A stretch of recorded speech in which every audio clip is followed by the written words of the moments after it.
So ayan mga piw-piw, it's a good day. Ayan no, ang ganda ng sinag ng araw at tamang hawi tayo ng bangs natin. Let's go! Ito nga, nandito tayo ngayon sa farm dito sa Magapit. Ayan, kung makikita nyo, nandyan yung mga alaga nating kambing. Halo-halo yan, hindi lang kambing, may mga manok, may mga patu, may mga manok na nangingitlog. Basta yun na yun, alam nyo na pag farm. Ayan no, may mga mangga din tayo. Napahiga na kasi nga dahil sa bagyo. Buti hindi natumba at least humiga lang, diba? So ayan nga, nandyan yung ating mga ibang kambing, mga pampapaitan, pangpulutan. Pero syempre hindi, papadamihin muna natin yan.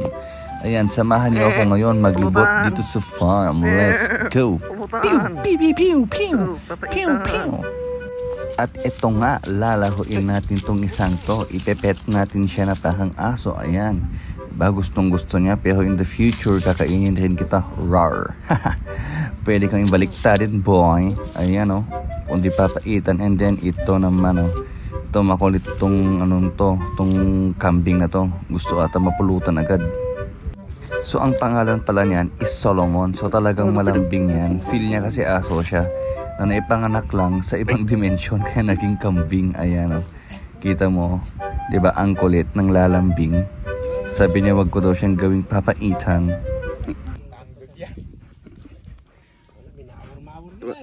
Binira na mo ni taga-pabahay. Jed. Yung babe nga yan na nag-iwalay. Sir, malinis na ito mo noon. Oh, wait. Tila-tilaan na nga. Tanga-tanga ka nga talaga, Solomon. Kaya masukal pa noon eh. Bobo ka, wala kang sungay, tanga. Ay, tartado ka.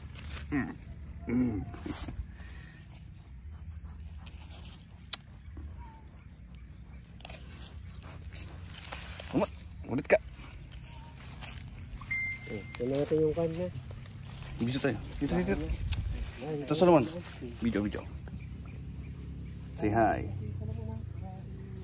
Oh, Solomon. Dito. Solomon. Tampuhin niya. At nandito naman tayo sa kabilang side. Ayan o. Kasi nandito yung mga ibang kambing. So magkakahiwalay sila. At may mga manok na rin dito. So yan, yung may kulay blue na cover na yan. Yan ang bahay nila. Kasi nga sensitive yung mga yan. Bawal silang mabasa. At ito, ayan o, tumatakbo yung mga ibang manok. Feel nila, pupulutanin ko yung mga gaga. Ayan o, ayan yung isa o. Bakit ka nandito? Sabi niya o, nagtatago pa o. Bakit hindi ka lumalabas ha? Bakit nandyan ka? Ikaw ha? Makulit ka ha? And then ito, pupunta tayo sa other side. Ito nga, nandito naman ang ating mga manok. So halo-halong breed ng mga manok yan. Ayan o. Kitams. Ewan ko na lang kung makikita sa camera. Pero wala palang laman yan. Charot. Ito o, nandito yung iba. So andyan yung mga itlog. Ayan o, halo-halo yan. Yan, diba? Ang dami. Nagado masida. Kitamet. Masida kayong pampulutan. Ayan, ililibot ko muna kayo kasi nga medyo maluwang din naman to. Ayan, nandyan pa yung iba. At hindi ko alam paano buksan to. Pero nabuksan ko din. Pero ayoko nang pumunta kasi nga maputik. Ayan o. And then ito, nahuli namin itong mga to. Makulit kasi itong isang to. Ang tawag naman dyan ay turkey, kundi pabo. Ayan. Pumapatay kasi siya ng manok. Ewan ko kung bakit. Kaya ngayon siya na ang kakatayin. So ito nga, sasakalin muna natin siya paglalahuan kasi 3 manok na rin ang napatay nito at pinatay rin niya ang kanyang misis. Parang gago. Ewan ko kung bakit. Kailangan niya ata may sumbong kay Tulfo. Pero hindi, nagagawin na lang siyang adobo. At ito nga, nandito yung mga ibang pato. Alam mo bang pato? Tagalog ng duck. Shish! Di may natutunan ka na naman. Ito nga, yan. O, konting mekas na lang yan, insan. And then, nandito pa nga yung iba.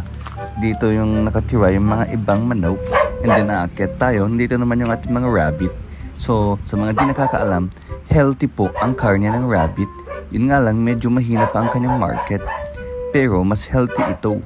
Kasi nga, wala siya gaanong fats. Ayan o, ang dami nila, diba? So, yun lang. Let's go. Sana nag-enjoy kayo sa video to. And please do like, comment, and subscribe sa ating YouTube channel. And also sa ating Facebook page. Let's go. Pew, pew, pew, pew, pew, pew.